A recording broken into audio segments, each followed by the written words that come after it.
Okay. Also, we have the optic nerve, which is right here. We have the trigeminal nerve.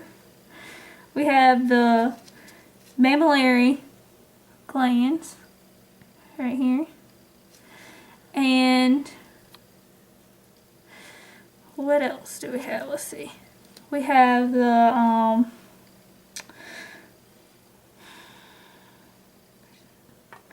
optic chiasm, which is right here. It's kind of cut off, but it would be right here. Alright, now we're gonna open it up.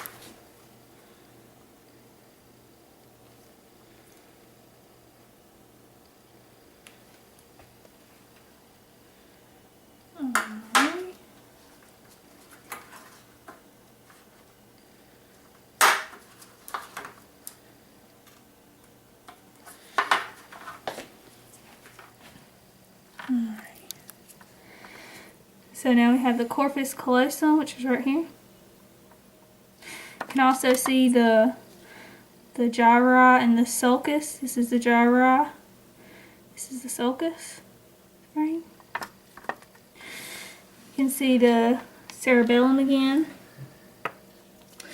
You can see the medulla oblongata, the pons, and the midbrain. You can see the pituitary gland, which will be right here. You can see the hypothalamus, which would be right here, and then you got the thalamus. Make sure I'm saying everything.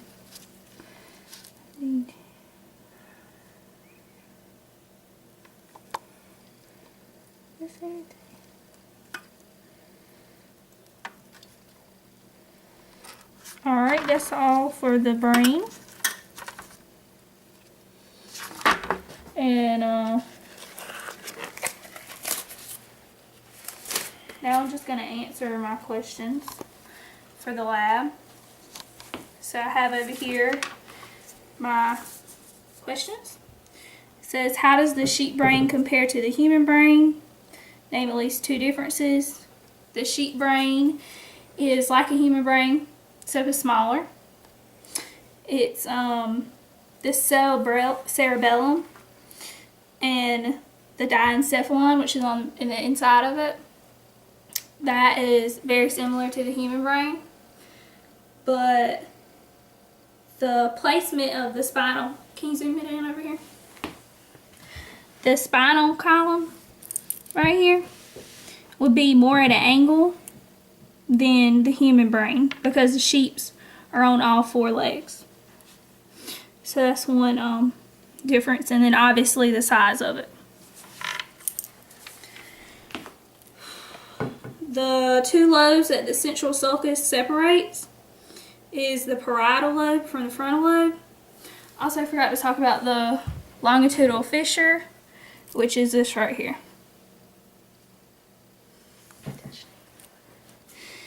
Alright, let's see. We already talked about the frontal, parietal, occipital, and temporal lobes. The frontal covers voluntary motor movements. The parietal is sensory information, and the occipital is visual input. Temporal is input for hearing.